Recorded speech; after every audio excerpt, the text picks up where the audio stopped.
Well, it looks like it's 4:01, so I guess we'll go ahead and get ready to get started. So welcome everyone to the Exploring Statistics webinar. We're going to explore probability, regression, and more with NumWorks today. My name is Matt Blevins. I'm a math teacher in residence here at NumWorks. I'm also joined by my co-host Laura Pollard, who's a math Hi, teacher. how are you? She's a math teacher down in Florida, and she's a NumWorks user as well. And I'm excited to have her expertise. I guess I'm the calculator expert, but she's the AP Stats expert. So, so we're excited to share a little bit about using NumWorks in your statistics course. And just so everyone knows, this will be recorded as well. So if there's anything that you miss, feel free to go back and watch that recording, and we'll post that in case anybody's not able to be here with us today as well. And let's go ahead and get started. So the goals for our webinar today, we're going to look at a few different concepts within the statistics course. We're going to look at permutations and combinations first, and how those are accessed on the calculator. We'll also take a look at the normal distribution. We'll do a little bit with linear regression. Also do some inference and some probability. And I've actually got a Python script that I've developed for the probability section that we'll do together. I'll show you a little bit about that so that you can add some features to your calculator that aren't on there by default. And then some resources for you that'll be available afterwards as well. So a couple of different ways that you can access NumWorks here for the webinar. So first off, if you have a physical calculator, that's fantastic. You can definitely use that. And if you are a high school math teacher and you don't have a physical calculator, you need to reach out to me after this webinar because you can get a free one. So I'd love to get you a free one for you to have for your high school math classroom. But here for the webinar, you can also use our website. So we have an emulator, which is what we'll be using today for the webinar, and you can use that. And we also have phone apps. So if you have an iPhone or an Android, either one, you can download that on the App Store or the Play Store. And you can also do that on tablets as well. And it's nice on the tablets because you can actually go full screen on your iPad and makes the calculator even bigger. So if you need a little bit bigger device there, that's a great way to get it. So those are just a few ways that you can access our calculator. And so our first topic that we're going to take a look at today is going to deal with permutations and combinations. And so when we're teaching these two concepts to students, the biggest thing and the thing that I noticed with my students that they would struggle with is distinguishing which one they needed to use and what time it was. So if they needed to use a permutation or a combination. And so both of these represent the number of different ways to choose k individuals from a group of n individuals. So that's the notation that we're going to use in NumWorks is k individuals from a group of n individuals. But we know that permutations are used when the order is important to the result, and the combinations are going to be when the order is not important. And so I've got an example here that we are going to look at together. I love coffee, and so I've got a lot of coffee references in here and things like that. I actually roast my own coffee, so that's just a fun little side note. And so one of my dreams would be to open up a coffee shop. And so we've got a coffee shop here that offers 6 different types of coffee. So you can choose between an espresso, a latte, cappuccino, americano, mocha, or a macchiato. And then the shop also decides to display 3 of these coffees on a special promotion board. And we would want to know how many different ways the shop could arrange 3 of these coffees on the promotion board. And so when we're looking at an example like this, we want to arrange these 3 selected coffees on a promotion board. And so each one is unique. So if I were to put an espresso, then a latte, that's different or unique from having a latte then the espresso. So it's a different scenario. And so the order is important in how I set that up. And so that means we would want to use a permutation here. And so let's see how easy that is to calculate on NumWorks, given the amount of options that we have. So we have 6 options, and we're gonna display 3 of them. We're gonna use a permutation, and so let's access that on the calculator. And let me just bring that over with the calculator. I'll have to kind of bring it over. You can't embed into Google Slides, so I've got to bring it over every time here. So we'll get that brought over. And let me make it a little bigger here. if it will cooperate with me. And so we're going to jump into the calculation here, and I'll just make this full screen here instead. Let's see, I've got someone joining in. All right, so we'll go full screen. And so in our scenario, we said that we had 6 options, and we're going to choose 3 of them. And so within our calculation app on NumWorks, we can go in here, and our toolbox menu has a lot of different options for us to select from. And so all that we have to do to access our permutations and combinations is go into that toolbox menu, and then it's a very text-driven, easy to interact with interface. So I can actually just scroll down here to our probability section. And when I do that, I've got a few different options. I've got my combinatorics, I've got some distributions here, I've also got random. And so this one is a combinatorics problem with permutations and combinations. So I'll just go into the combinatorics, and you'll see that we've got a couple different ones. We've got our combination, permutation, and factorials as well. Since this one we had said was a permutation, we'll just select that. And then we'll use our inputs. So we had n choices, and then we are going to choose 3 of them. So K is 3. And so when I click on execute here, or the OK button, so if you're new to NumWorks, the OK button and execute button do the same thing in most places on the calculator. You could use either one. So I'll click on execute here, and you'll see that we end up with 120 options. All right, and then I'm just going to slide that back out of the way here. All right, and so we could arrange that in 120 different options there.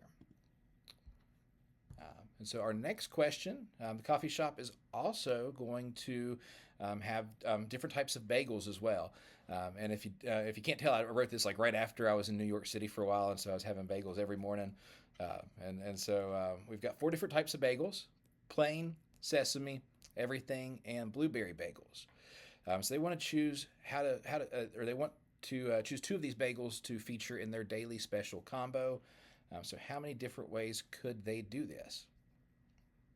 When I use that toolbox key the second time, it's going to pick up right where I left off. So when you're doing these types of problems with your students, they won't have to navigate through that menu every single time they're doing a problem. So in a case like this, it goes straight back to that permutation since that was our last selection. But in this one, our order is not important, so we could just use a combination instead. So it's still a little bit quicker to get there because it starts at this page for us. And so we have our combination. And so we would select that here. We've got our inputs. You'll notice that NumWorks has a little yellow box here for this input that's down here that we haven't used yet. So if I were to try to put something in that I'm not supposed to yet, then when I try to hit execute, it's going to say I have a syntax error, so it won't let me enter this until that yellow box is filled. So just wanted to point that out. But then when I go down here, I can now fill in that value as well. So we're going to choose 2 out of those 4 options. And then I can click execute, and that's going to leave me with 6 different options. So 6 different ways to choose those 2 different bagels for the promotion. And so the toolbox is a smart toolbox in the sense that it will pick up right where you were anytime that you're using it. And one of my favorite things about this calculator. I love to hear that. It is. And just so you know as well, if you go into the toolbox and you decide you don't need anything, you just click it again and it will minimize it. So you don't have to hit the back arrow and go back out. So you can just use that toolbox key to minimize it as well.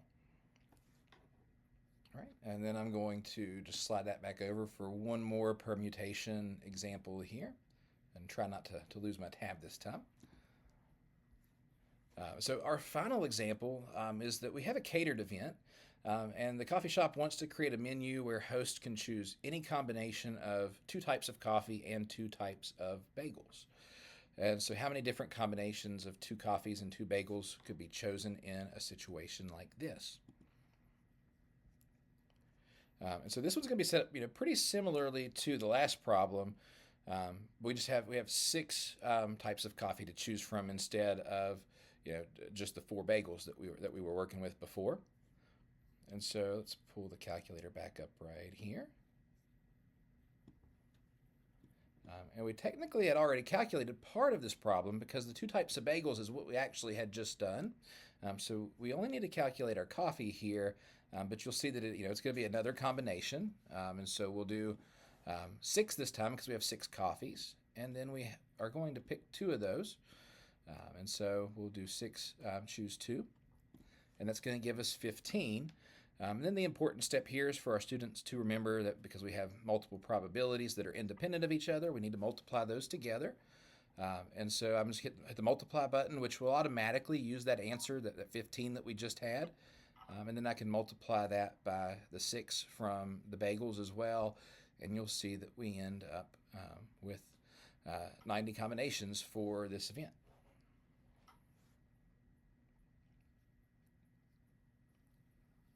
And I'll slide that one back away.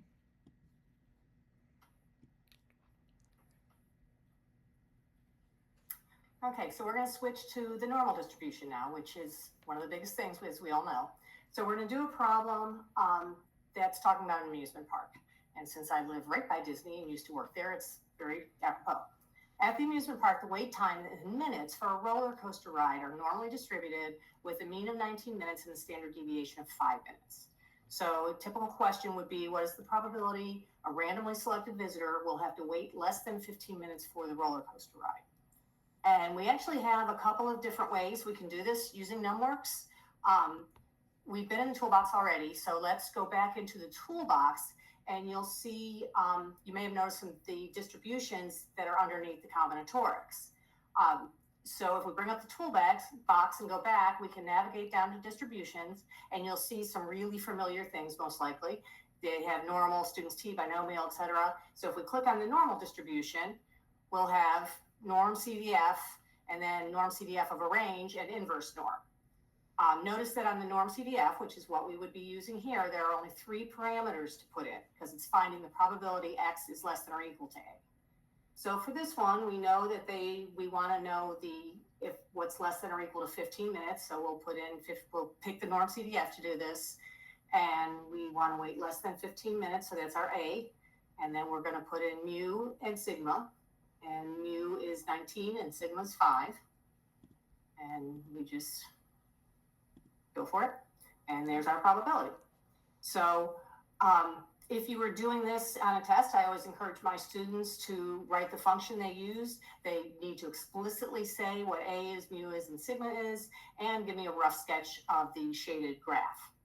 And that's pretty typical what you see here. For our next example, though, we're actually going to switch to the distributions app, which is really powerful, to see how NumWorks can provide some of the tools for teachers and students. And I have found that students that are a little shaky on this can figure this stuff out. So we're using the same information, but now we want to know what's the probability that a randomly selected visitor will have to wait between 20 and 23 minutes for the roller coaster ride. Now in the toolbox, there was the norm range CDF. But we can go here into distributions where we have a lot more flexibility to do things. So in the home menu, we're going to hit the home button. We're going to navigate down to the distributions app. And then that app allows us to select different distributions we're working with. So we can go down and we can select the normal distribution. And then, and there's always some great visualizations with this, and they can really see the graph that they're supposed to understand. So we're going to select the normal distribution. We're going to input a mean of 19 and a standard deviation of 5. Okay, and then we click next, and you'll see up here, it defaults to the probability statement where X is less than or equal to 0. So we can update the values, but in this particular problem, we want us to find the probability we're between 2 values. So to update the visual, head over to the left, so that you've highlighted the left tail icon. And you could press OK to choose a different scenario. So the left tail one is what's always shown. You push OK or execute to get the drop-down menu, and then you can choose which one we're looking for. So we're looking for where it's between 2 numbers.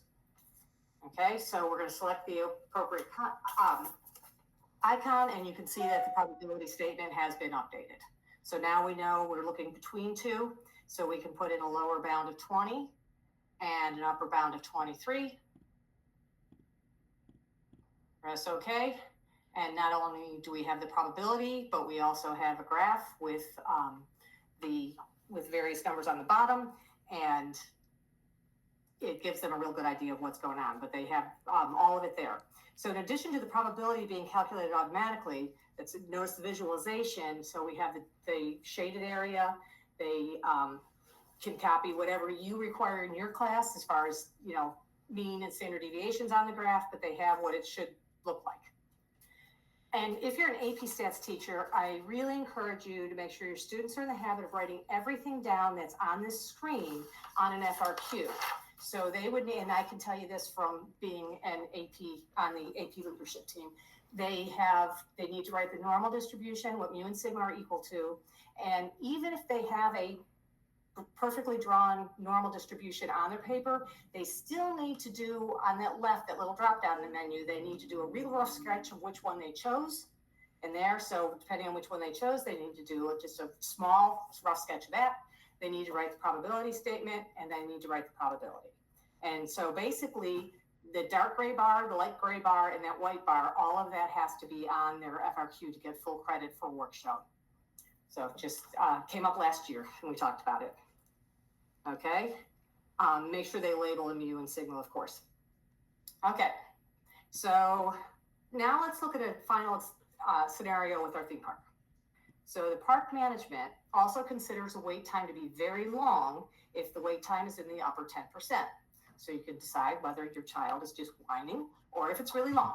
So how long must a visitor wait in line to have a very long wait line? So we're used to solving this problem using inverse norm. You can go back to the toolbox and use inverse norm, but you're already in here. You've already got, if you'll notice, even if, I believe if you go out of this and come back, that mean and standard deviation will stay there. Yeah, so they'll keep the mean and standard deviation if you go out and come back. It does, nice. As long as you're using the home button to go back, it will do that. If you use the back arrow, I think then it resets everything. Okay. Yep. So on this one, we're looking for the value that starts the upper 10%. So you go back to your left and do your drop-down menu. So you know which one you're looking for. And you're looking for the upper 10%, so you want the right shaded. And it's going to change our probability statement for x greater than something. And we want to know 10%, so we can change our probability to 0.10 or 0.1. And say, okay, and if we wait more than 25.4 minutes, then we are waiting a really long time for that. Okay, so again, those top three lines need to be shown in order to get work for credit, but it's really, really user-friendly and intuitive, and you can understand where they're getting things, and they can look at the graph and make sure they've got it in the right area. Yeah, and I found I taught not an AP Stats course, just a regular statistics course in Virginia before I joined NumWorks, and this was one of the reasons that I switched was this app right here, and it's my personal favorite app on the calculator because of the great visuals. Yeah, I teach non-level stat course as well as doing AP. And yes, that's when I said some of the kids that don't understand it as well, the kids that are taking the high school level course, this really helps them. Yep. Okay. All right, and the next slide, I'm going to just kind of introduce the next topic here. And we've got a save simulator session that we're going to use for this one. So we are back to our theme of coffee. And so we've got a local coffee shop that is analyzing the relationship between the number of hours that its shop is open per day and then its predicted daily sales in dollars. And they've collected data for 10 days as shown in the table. And so we've got a bunch of information here. And we could spend time, typing that in. And if you want to type that in, you're more than welcome to do that. But we also have what's called a save simulator session. And so let me switch back over to the NumWorks calculator here. And I'll show you how easy this is to access. If I minimize the full screen here, there's this little save session button that's right here. You can save any session. So like I just saved where we were at on the last one. And what that does is it saves it to your profile. And so I've got a bunch of them that are going to be here in mine. And if I hover over my name, you do have to be logged in to be able to use those simulator sessions, whereas you don't have to necessarily log in to use the emulator itself. I'll click on my simulator sessions, and it's going to bring up a list of them here. I've got that newest one at the top that I haven't named because I just clicked on it. But I've got one that is going to have this data set right here. And so I click on the full screen now, and I've already got those data points typed in. They're ready to go. And sharing it is just as simple as sharing that URL up here at the top. So like I can throw this into the chat right now, and everyone can access that. If you wanted to access the emulator version of it and have that data already typed in, you can use that with your students. And the thing I really liked about this is I could go ahead and give my students that starting point for like a check-in question at the beginning of class, or while they were coming in. I taught virtually my last 2 years, and so I could have that ready, and they could log in on Zoom and go ahead and pull up the data set, and they were able to start working with it and have a question ready as soon as class started from that. Right, and so we've got that pulled up, and so let me switch back over to our question now. All right, so our first thing was just to create a scatter plot of the data here. So we already have that pulled up, and we can actually see the scatter plot from our Save Simulator session, since the data is already there. And so all we have to do to get to our scatter plot is just go up and over to the Graph tab. One thing to note, if you're like towards the bottom of your data set, so if I'm down here, you don't have to keep hitting the up arrow over and over and over. You can just use that back arrow, and it will always jump back up to these tabs up here at the top. So that's a nice little shortcut to kind of get up there so that you can get to that graph or stats tab that you might need to use. And so we'll click OK on the graph so that we can then have our scatter plot.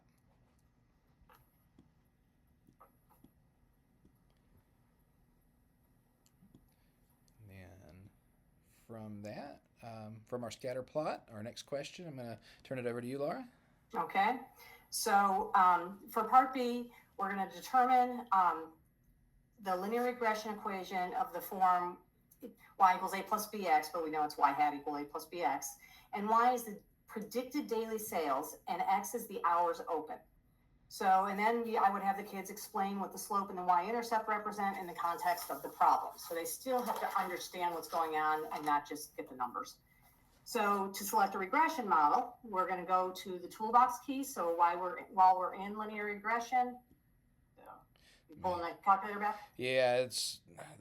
Sorry, I was looking at my mouse, not moving. When I go from one screen to the other, they're different sizes, and so it like resizes it for me. Okay, so when you're in here, and you'll notice even on this screen, it's giving you R right away. But we can, while we're in this screen, click on the toolbox key. And when we press, we're prompted with many different models to choose from. So we want to select the linear A plus BX, because that is the statistics way to do it. And it'll add the appropriate regression model to the scatter plot. You can use the arrow keys to switch between the points in the regression line. When we use the up or down arrow to move to the regression, we'll be given the equation in the bottom right. And we can also see it by pressing the toolbox key again. And doing that is going to show our regression equation as y equal 4 plus 46x. Okay, so we saw R earlier. You can see it again when you push the toolbox key here. So in this case, we know that the y-intercept represents the predicted daily sales if the store does not open that day or is open for 0 hours. And then the slope of 46 represents the predicted daily sales for each hour the business is open. Okay. And I do like just kind of pointing out that you can get that regression equation in different spots. That you can get it there in the toolbox menu when you pull that up, but that it is going to be down here when you're on your regression model. And I love that it has a y hat there and not just a y. Yeah, it's a great indicator to the students. Hey, I'm on the model, and so that they know, okay, this is the model. Whereas if they're on the point right here, all it's going to show them is just that point. But then when they hit the into that model, they've got the y hat there. Okay.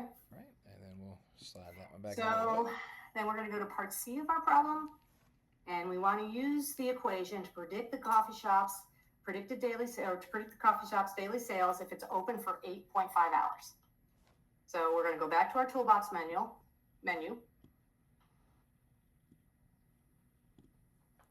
And you'll notice two options at the bottom that are useful for these types of questions. So if you see, once you scroll down, it gives you lots more stuff.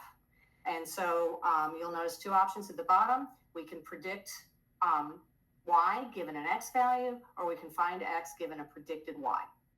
And in this case, we want to predict the daily sales, so we'll predict y given an x value of 8.5 hours. So we can just update the value to 8.5, click confirm, and it'll show the predicted value.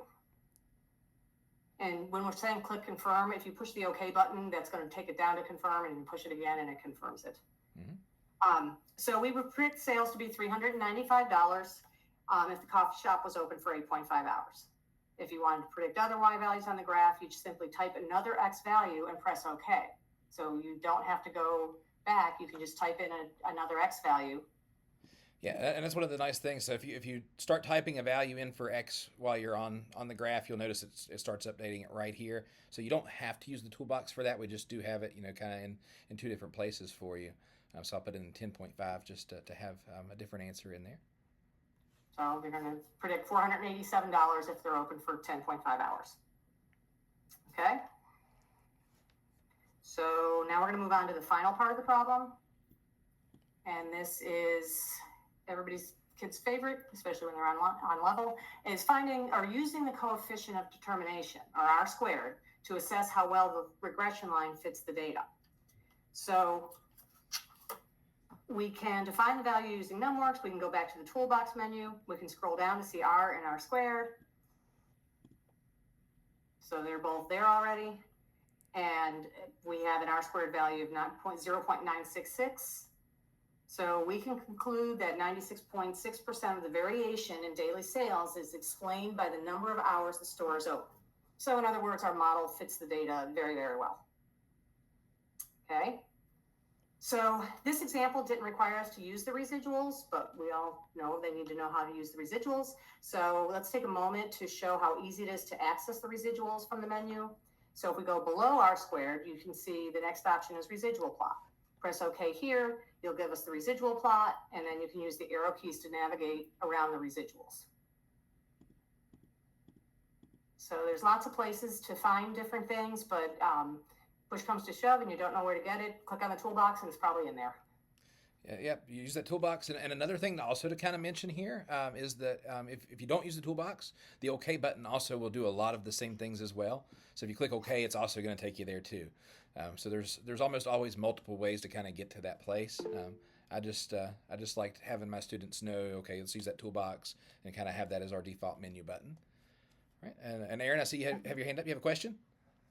It's in the chat box. Oh, it's in the chat. Okay. Yeah, it's in the chat box. I just don't want it to get missed. Oh, so how do we get rid of the line? So that is fantastic. Let me. It's actually going to be from the toolbox menu. So if you're on your graph, you just click on that toolbox again, and it's actually right below. I just didn't scroll down far enough for it to be visible. But the remove regression is right underneath the predict Y and find X given your predicted Y. So you can click on remove regression, and that will take it out. So if you want to go back to that scatter plot view, you can. And I'll turn the auto back on so it's back to that auto view since we had navigated off of it there.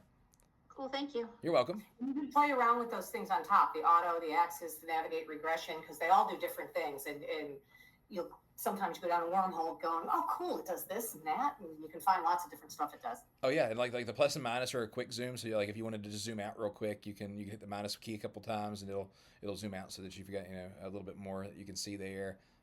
But the auto zoom's automatically going to show all the points from your data set. One other thing just to kind of mention that I did not talk about earlier, if you do have your regression models turned on, you can actually access those. It saves to the var key over here. So if you wanted to access that and compare it to a different graph or something like that, you can do that just using the var key. You can input those functions elsewhere in the calculator as well. So all those get stored automatically when you have those regression models turned on. Okay. Right. And then. So we're going to move now to look at inference and confidence intervals. So the example we're going to look at is that a survey was conducted by a national research center, and they asked a random sample of 950 college students in the United States how often they use social media. And from the sample, 64% answered that they use social media every day. I'm going to add a bit to this because it's going to come up in the next part. And they thought it would be closer to 61%. But from the sample, 64% answered that they use the social media every day. So let's construct and interpret a 95% confidence interval for the proportion of all college students in the US who would respond that they use social media every day. Okay, so when we're constructing a confidence interval, we can make use of the Inference app for this. So we go back to home, and the things are called what you expect. So we're going to go into Inference on our calculator. So we're going back to home screen, navigate down to Inference, and then within this app, we can perform significant tests or create confidence intervals. So we're going to select confidence intervals, and now we have lots of options. So they do make it is important to make sure that the appropriate confidence interval is selected. Given the scenario, we want the 1 proportion Z interval. Okay, so here we want to input the number of successes and the sample size. And we're given the sample size, but we have to do a quick calculation to get the number of successes since we just have the percentage. You don't have to go out of this and back into calculation to do it. You can actually just enter the expression right here instead of needing to change applications. So we can do 950 times 0.64 and find out we have 608 college students. Okay, and who use it every day. And we can then use the 950 students for the sample size. And if needed, we can edit the confidence interval here, but it should already have the value we need. So then we just click next, and that'll give us the calculated values we need. So it gives us repeats our p hat, gives us the Z star critical value, the standard error, and the margin of error. And then if we keep scrolling down and select next, it'll give us our actual confidence interval. And notice that the NumWorks is going to automatically generate some other common confidence intervals as well and graph them so they can see really what the difference is. We selected 95%, and so that'll be the default selection. Here we can see we have a lower bound of 0.609 and an upper bound of 0.671, more or less. Okay, so that's our confidence interval. So it gives us the p hat plus or minus the margin of error, and then it also gives us the actual bounds of the confidence interval.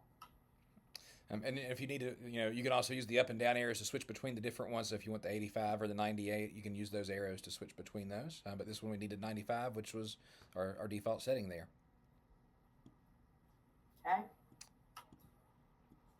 So now we're going to move to the next part of the problem, and we want to examine the confidence interval to see if the data provide convincing statistical evidence that the proportion of all college students in the United States who would respond that they use social media every day is not 0.61 along with justification. So that's why I said earlier, because I don't think we're not doing video streaming, we're doing. Yep, that was a complete goof on my part. Type of the problems. I changed it on the fly, but it's in there. Okay, so we have our 95% confidence interval. We know it's 0.609. Obviously, we need to make sure we keep enough decimal places here to be able to answer the question. And we're 95% certain that our that our true proportion is somewhere between these two values. So our true proportion is somewhere between 0.6095 and 0.6705. Okay, so the data does not provide convincing evidence that the true proportion of college students in the U.S. using social media every day is not 0.61, since 0.61 is contained in the interval. Okay, and even if they round all the way to 2 decimal places, they'll still see 61, but that's, yeah. So they can look at the different kinds. They can then go with the other confidence intervals that are on the screen. You can start some really good conversations with your students about confidence intervals and what happens as confidence is lowered or increased. And the data may not have provided convincing evidence for a 95% confidence interval, but navigating up to the 90%, we do have convincing evidence because 61 is not included in that range. Okay, so it's nice that they can see all the different ones and they see them graphed automatically, so they get maybe a better concept of, especially when they're first learning the material, they get a better concept of what these intervals are doing.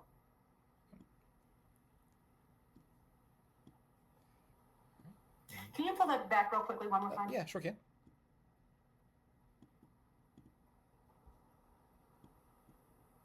Sorry. It's okay. So again, for the purposes of an FRQ for AP stats for work shown, you need to write everything that's in. So you always have to name it. So what they have in the dark gray there, one samples the interval for a proportion, is perfect for a name. So you want to write everything in the dark gray, the medium gray, the light gray you don't necessarily need, but why not? And then the actual interval. So, but you do have to make sure that you have that dark gray and that light gray to constitute work shown.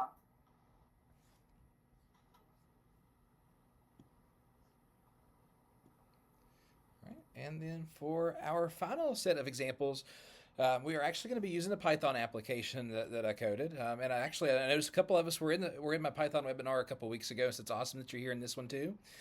So I've got a different Python script. And so one thing that a lot of AP Stats teachers reach out to us about is, do you have any kind of, a simulator to do coin flips or roll dice or anything like that? And so while there is nothing built into the calculator right now that has those, we do have a Python application where you can do some coding and things like that. And so I created one. I did a coin flip simulator, and so you can scan the QR code if you want to try and download it on your phone right now, because I know you might not be able to click on that hyperlink, from the presentation. But I'm going to pull up that script, and we'll use that together. So if you want to scan that and use it, it'll actually pull up that Python script on your phone if you want to scan that while I'm getting it pulled up real quick. And I will try to not block it as I go here. Let me resize it if it'll let me. The arrow's not wanting to stay there very long. There we go.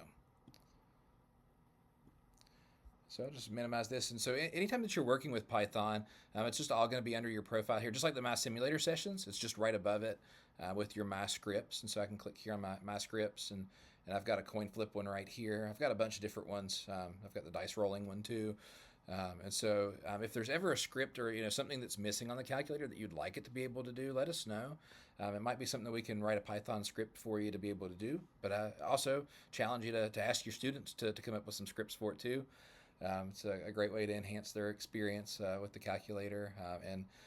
I know I programmed a bunch of games and stuff on my old calculators back when I was in high school, and so I know they enjoy trying to figure out what they can code on it too.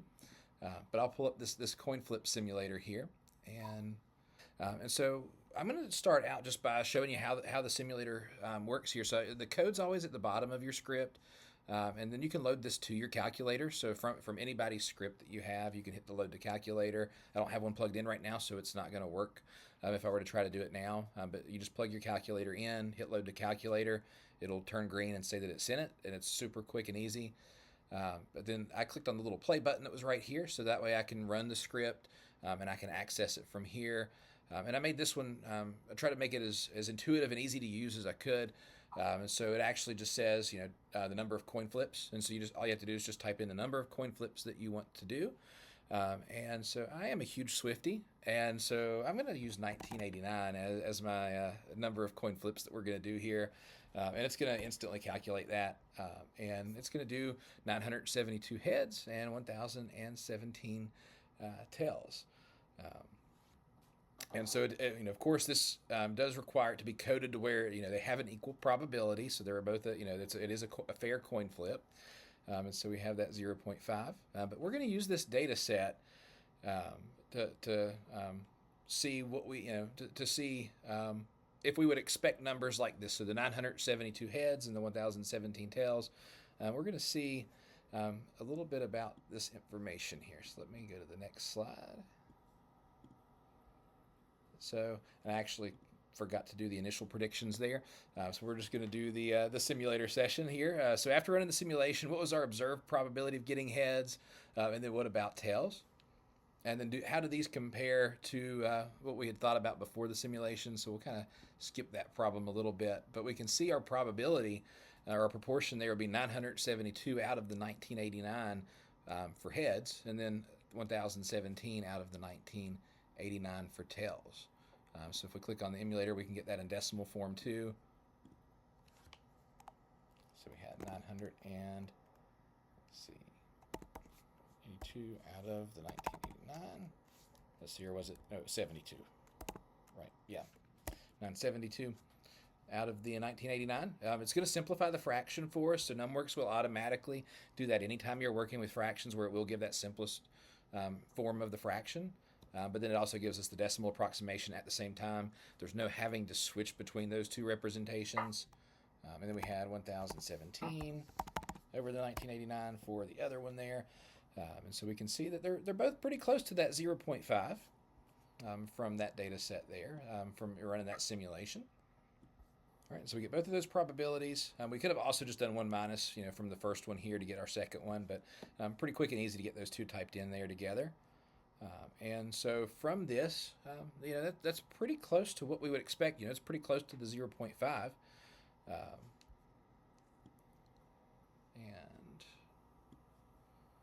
And so they compare pretty close to what we would expect it to be.